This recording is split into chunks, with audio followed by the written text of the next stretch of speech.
Welcome to Ghoulish Gab, always spooky, always under 7 minutes, unless it's not, who cares, fuck you. Today we are going to talk about some musicians who have done cameos in horror films. There's tons of them. So many. Tons of them. So we're going to go back and forth with a couple. Hopefully you'll find out about some musicians that you like that you didn't know were in some movies. You can go look it up, whatever. I don't tell you how to live your life. Yes, you do all the time. I'm going to start with Usher as Gabe in The Faculty. Yeah. So that was Ursher. Yeah, actually. He was, I guess that was his first, he's been in a few movies, especially in like the late 90s, early 2000s, but that was his first role, and he did a really good job. And it was one of the few where they didn't stick him in a DJ booth and just tell him to go. Like, he actually had acting roles. And when he had to be evil, he was good at it. And he didn't sing. Bonus. Fuck off.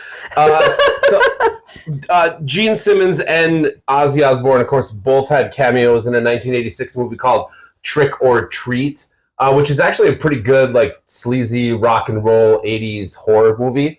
It's got a bit of a cult following. It's funny because Ozzy Osbourne plays a televangelist in a very small role who's, like, denouncing rock and roll. So, of course, especially at that time, that was great. Here's somebody who's being denounced, and then he's, gets to flip the switch and play this character of people who kind of are going after him.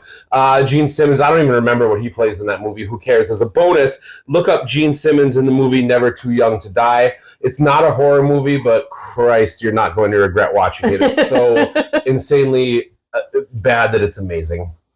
All right. How about Saw, the final chapter, which, spoiler alert, was not actually the final chapter. The Linkin Park guy? Yeah, Chester Bennington. He's like the first death in the movie, and he did what he did all the time, which is just scream a lot, and it worked really well. And the first time I watched it, I guess I wasn't really paying attention. So then the second time I watched it, I was like, is that fucking Chester?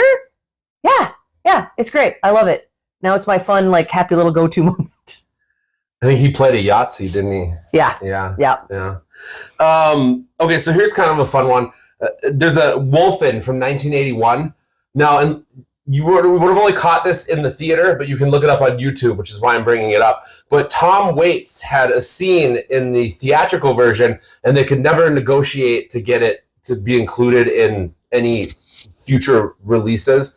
I don't know how they contracted it to begin with, but that's not my business. He played a drunken bar owner, and it's a good scene. But again, it's not in any version of the actual film that you'll find, but you can find the scene on YouTube. Thank Satan for the internet. All right. Brandy in I Still Know What You Did Last Summer. She plays like the best friend, and she's a final girl because she survives the whole fucking movie. But she plays this really level-headed character who gets through all of the shit. And I found out that actually her not dying in the movie was, I guess, a contractual agreement. Like, it was like, in order for her to get in the movie, she was like, you're not going to kill me off. But then didn't she die in real life? No, Brandy's still alive. Oh. She was just in a recent horror movie. I don't know who that is. The one with the weird stepmother. Yeah, I don't know. And then she was Cinderella too, but that's beside the point. Good for her. Yeah. Grace Jones in Vamp, 1986. It's an amazing role. She's probably one of the stars of the film, so it's not really a cameo.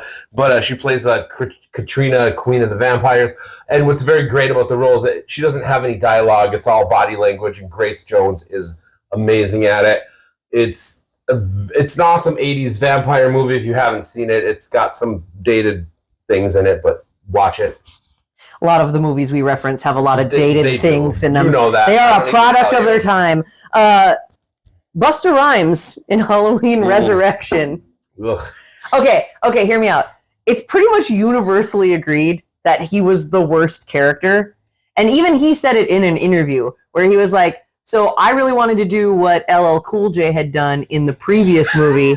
Like, I wanted to be that cool. But then he's like, the difference is LL Cool J is an actor and I am not. But Busta Rhymes' character, like, kicks Michael Myers' ass. He does. It's awesome. I like his, I know a lot of people don't like his character. I like his character, and I think I want to rewatch that movie now.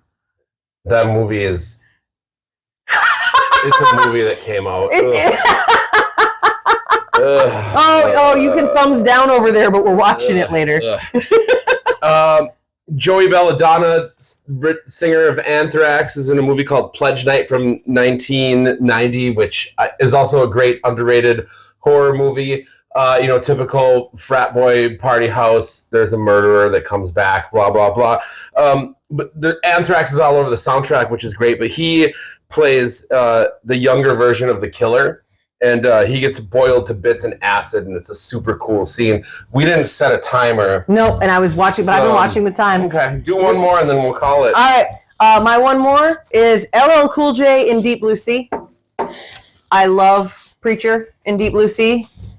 And, what's your last one?